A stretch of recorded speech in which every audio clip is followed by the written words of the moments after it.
आज के एक न्यू वीडियो में आप लोग का स्वागत है। तो फिर आज के वीडियो में हम ये करने वाले program to check Armstrong number. करने से पहले अगर आप न्यू है चैनल में then like share and subscribe करना इस चैनल को मत भूलना। तो वीडियो में आज हम आर्मस्ट्रांग नंबर करने वाले हैं। पहले तो हम ये जान लेते हैं ये आर्मस्ट्रांग नंबर होता क्या है। आर्मस्ट्रांग नंबर एक ऐसा नंबर होता है जिस नंबर का हर एक डिजिट को जब आप मल्टीप्लाई करोगे 3 टाइम्स देन उसका रिजल्ट आपको इक्वल टू मिलने वाला है उसी सेम नंबर जो भी हम इनपुट में लिए हुए हैं। तो कि अगर मैं इसको डिफाइन के तौर पे आपको बताऊं, a number that is equal to the sum of cubes of it digit. मतलब हम जब भी एक नंबर लेने वाले हैं और उस नंबर का डिजिट को हम उसका क्यूब करेंगे देन उसका जो रिजल्ट होगा उस इक्वल होगा जो भी नंबर हमने लिए होंगे। तो मैं एग्जाम्पल के तौर पे आपको बता रहा हूँ। लेट हमने नंबर एक लिया 153। तो ये नंबर का 153 में 3 डिजिट है, एक है 1, एक है 5 और एक है 3। तो इस नंबर को जब हम हर डिजिट इसका 3 टाइम्स मल्टीप्लाई करेंगे देन उसका रिजल्ट भी आपका सेम आने वाला है। आपको ये बता देता हूँ हम ये सेम चीज को फोन के स्क्रीन में भी करने वाले हैं, लेकिन मैं पहले आपको एक बेसिक आइडिया दे देता हूँ एक्चुअली चीज होता कैसा है और इसका प्रोग्राम को हम कैसे रन करने वाला है। देखो पहले तो आपका हम इंटीजर में ये सारे चीज लेने वाले हैं कि एन, आर्म, सी और आर। ये जो आर्म होता है ये आर्मस्ट्रांग को डिनोट करता है और आर्म के अंदर आपको 0 लेना है। अब क्यों लेना है, कैसे करना है, मैं आपको डिटेल्स में आगे बताऊंगा। तो इंटीजर पार्ट में आपका 4 वेरिएबल लेना है, एक है एन, एक है आर्म इक्वल टू 0, एक है सी और एक है आर। ये जो सी है ये एक नॉर्मल रैंडम वेरिएबल है, आप यहाँ पर डी भी ले सकते हो, ई भी ले सकते हो। और ये पर जो आर है ये रिमाइंडर को इंडिकेट करता है। देन आपको प्रिंटफ के अंदर एंटर नंबर, कोई भी रैंडम नंबर आप ले सकते हो, लेकिन स्पेसिफिकली कुछ ऐसे फिक्स्ड नंबर होते हैं जो कि आर्मस्ट्रांग नंबर को सेटिस्फाई करते हैं। उसके बाद स्कैनएफ के अंदर आपको उसको डिक्लेयर करना पड़ेगा %d एन नंबर के साथ। देन आपको c इक्वल टू n लिखना पड़ेगा। अब ये c इक्वल टू n मतलब c वेरिएबल के अंदर आप n नंबर को स्टोर कर रहे हो और ये n जो है नंबर को डिनोट करता है जो भी नंबर हम लेने वाले हैं। अब इसको हमने क्यों यहाँ पर स्टोर किया ये भी मैं आपको आगे बताऊंगा। देन हम यहाँ पर while लूप यूज करने वाले हैं। while n ग्रेटर देन 0 मतलब while नंबर ग्रेटर देन अगर 0 हुआ देन आपका रिमाइंडर में n मॉडुलस डिवीजन 10। अब ये रिमाइंडर में जो भी नंबर हमने लिए हैं उस नंबर को मॉडुलस डिवीजन हम 10 करने वाले हैं। लेट हमने यहाँ पर एक नंबर लिया 153 जो कि एक्चुअली में भी एक आर्मस्ट्रांग नंबर है और ये सेटिस्फाई भी कर जाएगा आपका कंडीशन को। देन आपका आर्मस्ट्रांग मतलब arm equal to r into r plus arm. और यार आर्म जो है यहाँ पर ये आर्म का वैल्यू है 0। इनिशियल वैल्यू यहाँ पर 0 है, बाद में ये चेंज होने वाला है। देन आपका n equal to n division 10। Then आपका कंडीशन यहाँ पर यूज होगा if c double equal to arm then printf के अंदर आर्मस्ट्रांग और नहीं तो एल्स पार्ट में आपका नॉट आर्मस्ट्रांग। अब यहाँ पर 2-3 चीज जो कंफ्यूज करने वाला है। पहला तो आपको c को अंदर हमने क्यों n को स्टोर किया, दूसरा ये r n modulus division 10। Then आपका आर्म के अंदर फिर हमने 3 बार r को मल्टीप्लाई किया देन उसके साथ प्लस भी आर्म किए देन फिर और एक बार आपको n equal to n division 10 करना पड़ रहा है। अब ये 3-4 चीज को मैं आपको फिर से बता रहा हूँ एक्चुअली चीज हम कैसे करने वाले हैं। देखो पहले तो हम इसका मैं ड्राई रन आपको बता देता हूँ। लेट मैंने यहाँ पर एक नंबर लिया 153। अब इस नंबर को अब n इक्वल टू 153 नंबर को c वेरिएबल के अंदर स्टोर करने वाला हूँ, क्योंकि ये मैं बाद में बता रहा हूँ आपको। उसके बाद n ग्रेटर देन 0 मतलब नंबर 153 आपका ग्रेटर देन 0 कंडीशन ट्रू है मतलब आगे चलेगा program. Then r equal to n modulus division 10। यहाँ पर n हमने क्या लिया था 153 लिया था और 153 मॉडुलस डिवीजन जब हम 10 करने वाले हैं तो इसका रिजल्ट आपको आएगा 3। रिजल्ट भी आ गया 3। देन उसके बाद आर्म मतलब Armstrong equal to r into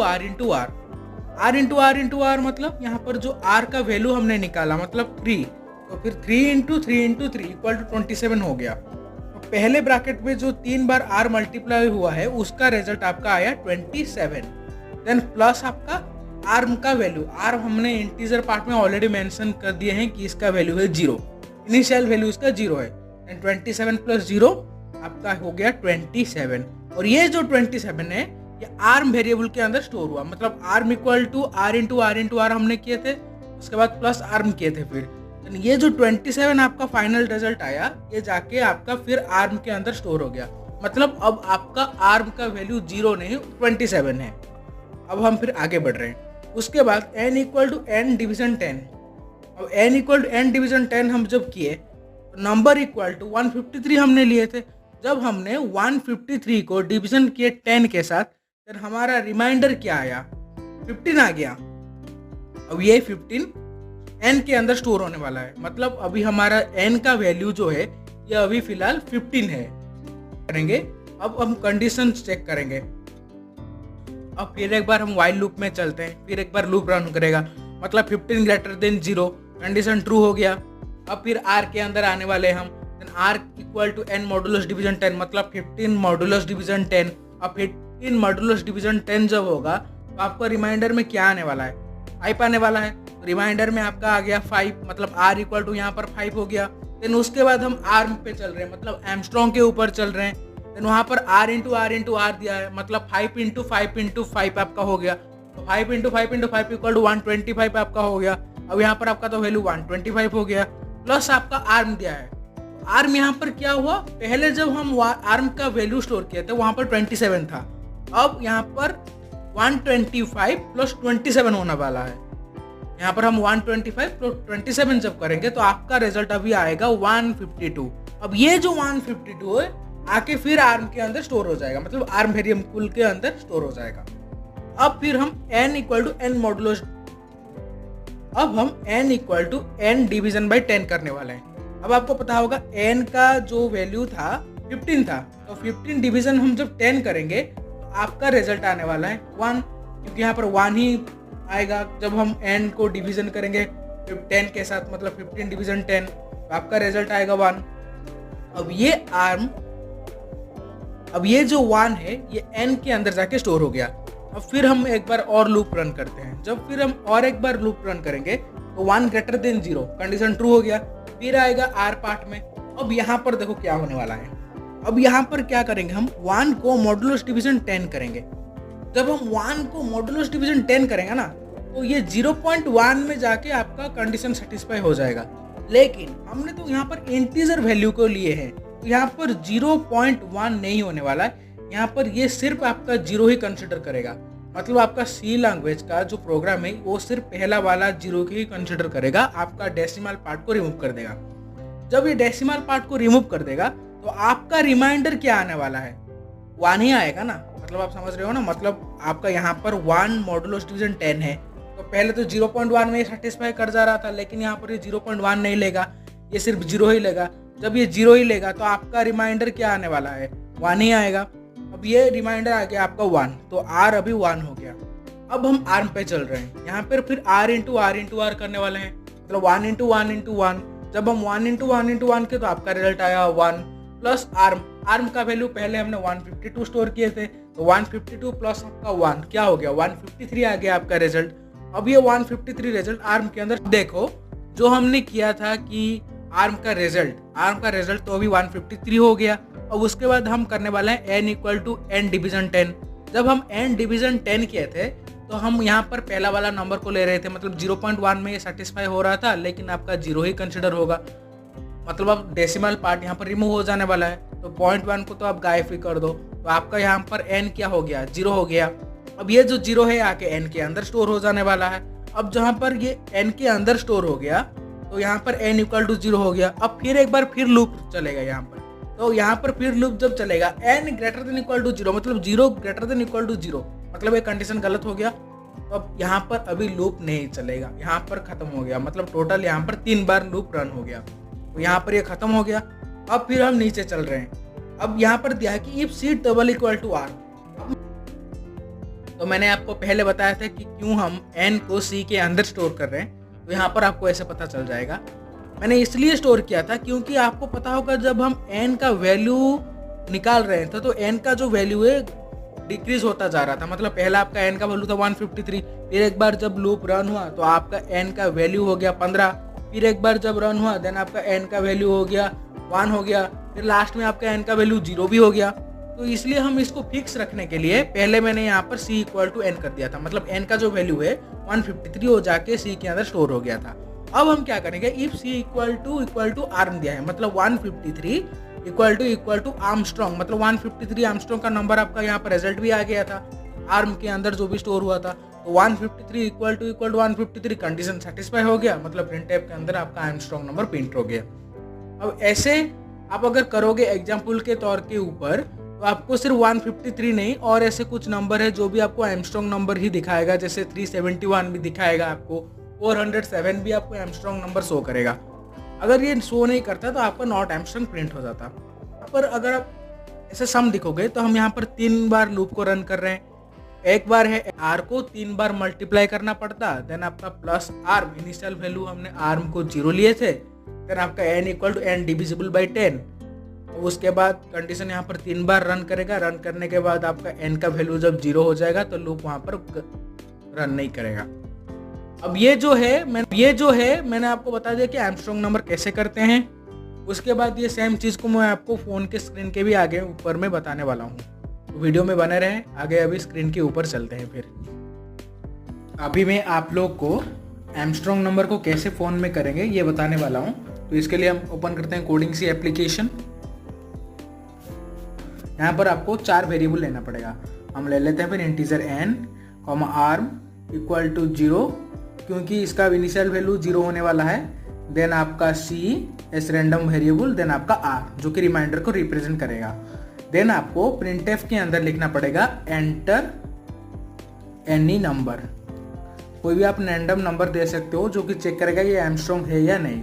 then आपका स्कैनएप के अंदर %t comma address and number, या फिर आप एन भी ले सकते हो क्योंकि यहाँ पर हम n रिप्रेजेंट कर रहे हैं। देन आपका यहाँ पर मैंने जैसे बताया था पहले कि c इक्वल टू n लिखना पड़ेगा, मतलब n को आपको c के अंदर स्टोर करना पड़ेगा। c इक्वल टू n हमने यहाँ पर कर दिए। देन आपका सेमीकोलन, क्योंकि n का जो वैल्यू है आगे जाके वो घटने वाला है, इसलिए हम पहले इसको सेव करके रख रहे हैं c के अंदर कि ये यहाँ पर फिक्स रहे, तो इसलिए हम c इक्वल टू n यहाँ पर कर दिए। देन आपको यहाँ पर वाइल लूप यूज करना पड़ेगा। वाइल, देन आपका ब्रैकेट शुरू होता है, अंदर में आपको अगर n ग्रेटर देन 0 है देन आपका प्रोग्राम जाके रन होने वाला है।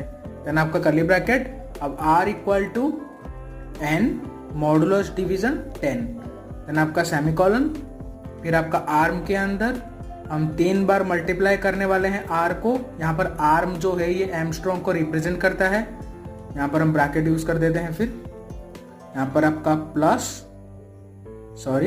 आपका आर्म। अब यहाँ पर इसके अंदर हमको 3 बार r एस्ट्रिक्स r, ये जो एस्ट्रिक्स है यहाँ पर मल्टीप्लिकेशन को रिप्रेजेंट करता है। देन आपका यहाँ पर फिर semicolon, then n equal to n division by 10। अब ये मैं आपको और एक बार बताऊंगा एक्चुअली हम इसको ऐसे क्यों लिख रहे हैं, फिलहाल तो आप ऐसे लिख चुके हैं। देन आपका यहाँ पर कर्ली ब्रैकेट एंड हो गया। अब हम इफ के अंदर कंडीशनल ऑपरेटर यूज करेंगे, ये लिखेंगे कि अगर c double equal to arm हुआ देन आपका प्रिंटफ के अंदर रहेगा it is an Armstrong number, Armstrong number. नहीं तो आपका फिर एल्स पार्ट में प्रिंटफ के अंदर printf not an Armstrong number. अब ये हो गया। अब इसको पहले थोड़ा रन कर देते हैं, देखते हैं चलता है या फिर नहीं। रन करते हैं, प्रोग्राम 100% करेक्ट है। लेट हम यहाँ पर 153 ले लेते हैं, यहाँ पर आर्मस्ट्रॉन्ग नंबर हो गया। और एक दूसरा आर्मस्ट्रॉन्ग नंबर ले लेते हैं 407 आपका, तो ये भी एक आर्मस्ट्रॉन्ग नंबर है। और कुछ दूसरे ऐसे रैंडम ले लेते हैं 654 ले लेते हैं, नॉट एन आर्मस्ट्रॉन्ग नंबर। अब देखो मैं आपको और एक बार बता रहा हूँ। एक्चुअली देखो यहाँ पर इंटीजर में हमने 4 वेरिएबल लिए, एक लिए n जो कि नंबर को रिप्रेजेंट करता है, देन आपका आर्म इक्वल टू 0 जो कि आर्मस्ट्रॉन्ग है और इनिशियल वैल्यू इसका 0 है, then c as a random variable, then आपका r जो है रिमाइंडर के यहाँ पर रिप्रेजेंट करता है। देन यहाँ पर प्रिंटफ के अंदर enter any number, then scanf तो डिक्लेयर हो गया। पहले मैंने आपको ऐसे बताया था कि n जो है c के अंदर इसलिए स्टोर कर रहे हैं क्योंकि यहाँ पर आपको बाद में जाके वैल्यू डिक्रीज होने वाला है। तो पहला आपको देखो यहाँ पर देखो पहला तो आपका यहाँ पर n ग्रेटर देन 0, मान लीजिए मैं एग्जाम्पल में 153 एज ए वैल्यू ले रहा हूँ, तो यहाँ पर 153 जो है ये ग्रेटर देन 0 कंडीशन ट्रू है। देन आपका r equal to n modulus division 10, मतलब 153 मॉडुलस डिवीजन 10, जब आप 153 मॉडुलस डिवीजन 10 करोगे तो आपका रिजल्ट आने वाला है 3। तो यहाँ पर रिजल्ट आपका r के अंदर हो गया क्या, 3 आ गया यहाँ पर आपका रिजल्ट। अब यहाँ पर क्या हुआ कि जब r का रिजल्ट 3 हो गया, देन आर्म के अंदर हम यहाँ पर 3 बार मल्टीप्लाई किए, तो मतलब 3 इंटू 3 इंटू 3, मतलब आपका रिजल्ट आ गया 27 प्लस आर्म का जो वैल्यू था 0, मतलब आपका रिजल्ट आया 27 जो कि आर्म के अंदर स्टोर हो गया। मतलब यहाँ पर 27 इक्वल टू हम आर्म के अंदर यहाँ पर स्टोर कर दिए। देन आपका क्या हुआ, यहाँ पर हुआ क्या, n equal to n division by 10, मतलब यहाँ पर 153 डिवीजन बाई 10 हुआ, सॉरी यहाँ पर 10 कर देंगे, डिवीजन बाई 10 हुआ। जब हम 153 को डिवीजन बाई 10 करते हैं तो आपका रिजल्ट क्या आता है, 15 आता है। तो 15 को हम यहाँ पर n के अंदर स्टोर कर दिए, तो यहाँ तक तो कंडीशन सही चला। देन फिर एक बार लूप रन करेगा, लूप के अंदर फिर अभी n ग्रेटर देन 0। देखो यहाँ पर पहले n का नंबर हमने 153 लिया थे, लेकिन यहाँ पर अभी n का वैल्यू हो गया 15, मतलब आपका वैल्यू डिक्रीज करने लगा, इसलिए हम पहले से ही n को c के अंदर ही स्टोर कर दिए। अब आपको पता चल गया होगा कि c इक्वल टू n हमने क्यों लिखे, n का वैल्यू इसके बाद फिर आपका n का वैल्यू डिक्रीज हो जाएगा, इसलिए हम पहले से ही n के वैल्यू को c के अंदर स्टोर कर दिए। अब यहाँ पर तो हो गया n इक्वल टू 15, देन फिर एक बार लूप रन करेगा, 15 ग्रेटर देन 0 कंडीशन सेटिस्फाई कर गया। देन आपको फिर करना पड़ेगा क्या, r equal to n modulus division 10, मतलब 15 मॉडुलस डिवीजन आपका 10, जो कि रिजल्ट आया 5। देन आपको आर्म के अंदर 5 इंटू 5 इंटू 5 3 बार मल्टीप्लाई करना पड़ेगा, जिसका रिजल्ट आया आपका 125 प्लस आर्मस्ट्रॉन्ग का वैल्यू पहले से ही आपका 27 स्टोर हुआ था, उसको 27 हमने कर दिए, जिसका रिजल्ट आया 152। अब 152 आ गया। देन आपको फिर n के पास आते हैं। अब क्या हुआ, n equal to n division by 10, मतलब 15 डिवीजन बाई 10 हुआ, उसका रिजल्ट आपको क्या आने वाला है, अब इसका रिजल्ट आपको 1 आने वाला है। अब यहाँ पर n का जो वैल्यू है यहाँ पर 1 हो गया। अब तक तो कंडीशन सही चला, देन फिर एक बार आपको यहाँ पर लूप चल लेना पड़ेगा, देन आपका फिर एक बार यहाँ पर लूप चलेगा, मतलब अभी लूप के अंदर आपका n ग्रेटर देन 0, मतलब 1 ग्रेटर देन 0 हो गया। कलर थोड़ा चेंज कर देते हैं, यहाँ पर वाइब्रेंट कलर ले लेते हैं। अच्छा, उसके बाद अभी देखो n ग्रेटर देन 0 हो गया, मतलब 1 ग्रेटर देन 0, कंडीशन सही है। फिर आपका r equal to n modulus division 10, यहाँ पर देखो अब आपका तो लूप सही तक चल रहा है। देन आपका n ग्रेटर देन 0 हो गया, मतलब 1 ग्रेटर देन 0, 100% प्रोग्राम भी आपका सही है।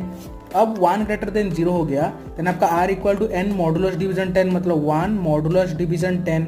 अब इसका रिजल्ट आपको रिमाइंडर में 1 आने वाला है। अब r इक्वल टू आपका 1 हो गया। अब देखो जब r इक्वल टू 1 हो गया, आर्म के अंदर फिर हम आने वाले हैं। देन आर्म के अंदर जब हम आए, देन 1 इंटू 1 इंटू 1 हो गया आपका, जिसका रिजल्ट हो गया 1 प्लस आर्मस्ट्रॉन्ग के अंदर पहले से 152 था, मतलब आपका 152 प्लस 1 इक्वल टू 153 हो गया। अब आपका आर्मस्ट्रॉन्ग का वैल्यू 153 हो गया। अब हम चलते हैं फिर n के अंदर। जब हम n के अंदर फिर एक बार चलेंगे, देन आपका n में क्या दिया है, n डिवीजन बाई 10, मतलब 1 डिवीजन बाई 10। अब जब 1 डिवीजन बाई 10 आप करोगे तो ये 0.1 में ही आपका सेटिस्फाई होगा। लेकिन सी लैंग्वेज में क्या होता है ना, ये जो 0.1 को ये कंसीडर ही नहीं करता, मतलब इसको आप रिमूव कर दो, सिर्फ ये 0 को ही कंसीडर करता है। अब जब ये 0 को ही कंसीडर करेगा तो यहाँ पर आपका n का जो वैल्यू है ये 0 हो गया। अब n का वैल्यू आपका 0 हो गया। अब आपका n का वैल्यू जो है यहाँ पर अभी n का वैल्यू जो है इक्वल टू 0 हो गया।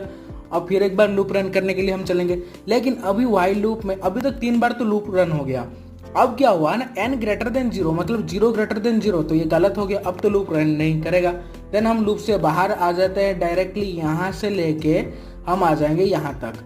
अब यहाँ पर क्या दिया है, c double equal to arm, मतलब c में हमने पहले n को स्टोर कर दिया था, मतलब 153 डबल इक्वल टू 153, मतलब डबल इक्वल टू यहाँ पर है, तो c डबल इक्वल टू 153, मतलब 153 इक्वल टू 153 आपका हो गया। जब आपका ये 153 इक्वल टू 153 हो गया तो मतलब कंडीशन सेटिस्फाई कर गया। जब आपका कंडीशन सेटिस्फाई कर गया तो प्रिंटफ के अंदर आपका आ गया 1 आर्मस्ट्रॉन्ग नंबर। तो प्रिंटफ के अंदर आपका आया आर्मस्ट्रॉन्ग नंबर। अब इसको और एक बार अगर हम रन करेंगे तो आप देखेंगे यहाँ पर हम यहाँ पर और एक बार ले लेते हैं कुछ ऐसे रैंडम नंबर 98 ले लेते हैं तो not an Armstrong number. Similarly अगर हम यहाँ पर कुछ ऐसे और एक बार नंबर लेते हैं 407 ले लेते हैं तो आपका एमस्ट्रॉन्ग नंबर प्रिंट हो गया। तो ऐसे हम एमस्ट्रॉन्ग नंबर का करते हैं, जो कि मैंने यहाँ पर आपको डिटेल में बता दिया। लूप आपको बस रन करना पड़ेगा और कुछ नहीं, यहाँ पर सिंटैक्स सेम टू सेम ही है जैसे मैंने आपको बताया।